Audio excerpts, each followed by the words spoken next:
After spending 40 years in the wilderness, the children of Israel have arrived on the border of the land, at the Jordan River in the plains of Moab, east of Jericho, having defeated all those who rose up against them, the Canaanites, the Amorites, and even the Midianites.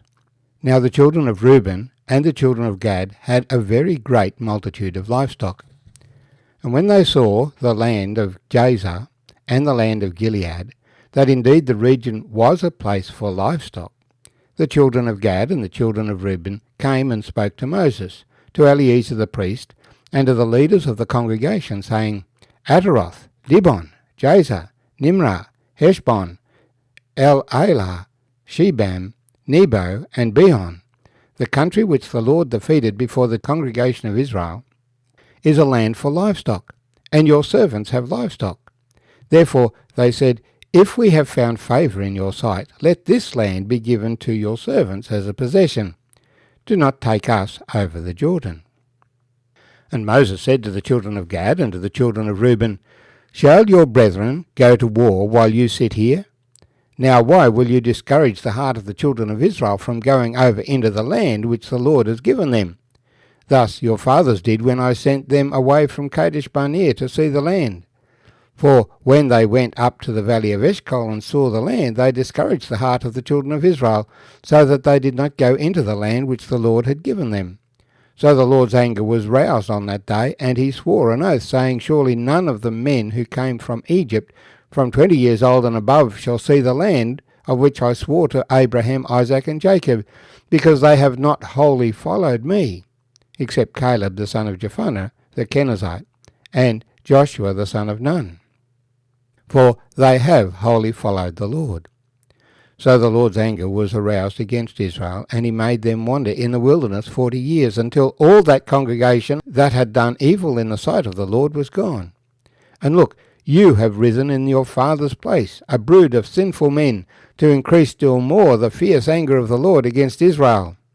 For if you turn away from following him, he will once again leave them in the wilderness, and you will destroy all these people. Then they came near to him and said, We will build sheepfolds here for our livestock, and cities for our little ones. But we ourselves will go armed, ready to go before the children of Israel, until we have brought them to their place, and our little ones will dwell in the fortified cities because of the inhabitants of the land. We will not return to our homes until every one of the children of Israel has received his inheritance, for we will not inherit with them on the other side of the Jordan and beyond, because our inheritance has fallen to us on this eastern side of the Jordan.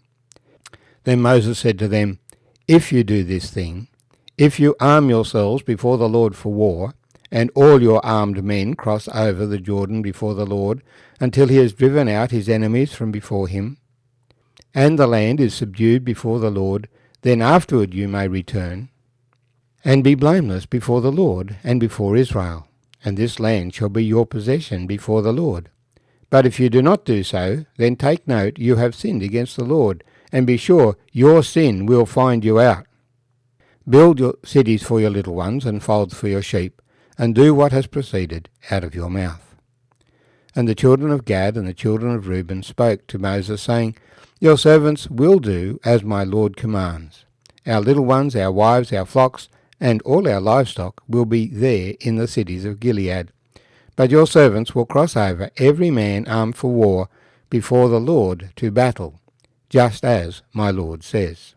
So Moses gave command concerning them to Eleazar the priest, to Joshua the son of Nun, and to the chief fathers of the tribes of the children of Israel. And Moses said to them, If the children of Gad and the children of Reuben cross over the Jordan with you, every man armed for battle before the Lord, and the land is subdued before you, then you shall give them the land of Gilead.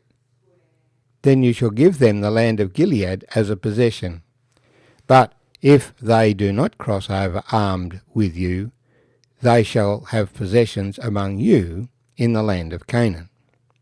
Then the children of Gad and the children of Reuben answered, saying, As the Lord has said to your servants, so we will do. We will cross over armed before the Lord into the land of Canaan. but the possession of our inheritance shall remain with us on this side of the Jordan. So Moses gave to the children of Gad, to the children of Reuben, and to half the tribe of Manasseh, the son of Joseph, the kingdom of Sihon, king of the Amorites, and the kingdom of Og, king of Bashan, and the land with its cities within the borders, the cities of the surrounding country. And the children of Gad built Dibon, Ataroth, and Aror, Atroth, and Shopan, and Jazer, and Jogbehah, Beth Nimrah, and Beth Haran, fortified cities, and folds for sheep. And the children of Reuben built Heshbon, and El-Elah, and Kirjathaim, Nebo, and Baal-meon, their names being changed, and Shibmah, and they gave other names to the cities which they built.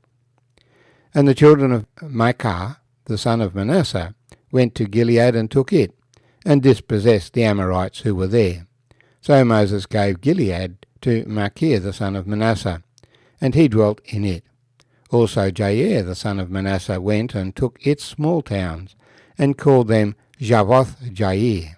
Then Nobar went and took Kenath and its villages, and he called it Nobar, after his own name. My name's Arthur, and I thank you for joining me as we share these verses together from Numbers chapter 32.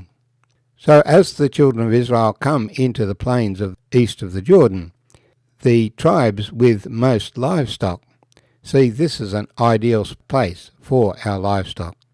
It's good grazing land for our sheep and our cattle. And so they ask Moses for the land. Moses challenges them, if you take this land up now, then you will not come to battle to fight with your brethren to occupy the land that the Lord has given them on the other side of the Jordan. To which the tribes of Gad and Reuben respond, no, we will go to fight with them.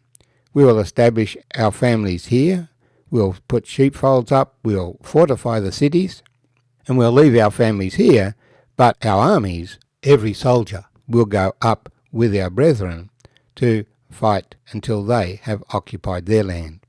So there's a full recognition that to occupy the land, they will be resisted and they will need to defend themselves in that battle. But God has said they are to go up, and the men of Reuben and Gad will go with them. We like to think that God's people can live in peace, but that's not possible because God's enemies attack. It's been said by some that Christians are the cause, and religion is the cause of many battles among people.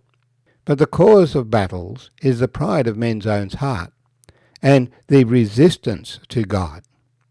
And so it is that those who follow the Lord Jesus Christ will lay down their lives for their brethren. Take up your cross and follow me is the challenge that Jesus gives. Because those who oppose God seek to do so by killing God's people, just as those who oppose God executed the Lord Jesus. They will use military means, they will use violence of all kinds. So it is that, yes, Christian people and Christian nations have been involved in war just as the nation of Israel was. But it is because they are under attack and they need to defend themselves. The children of Israel, as they came to the land, sought to pass through Edom, to pass through Amorite country, to pass by Moab, to come to the land that God had promised to give them. But the Canaanites, the Amorites, the Edomites, the Moabites, the Midianites, refused them permission and sent armies against them. They did not support God's agenda and attacked them one way or another. And that is why there was battle.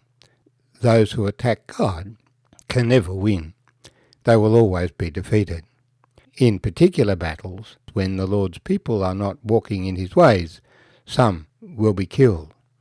The key aspect of this is that we always need to be engaged in the battle that the Lord has called us to. If we go to battle on our own agenda, then we will be defeated. If the Reubenites didn't go to battle, Moses said, "Be sure your sin will find you out."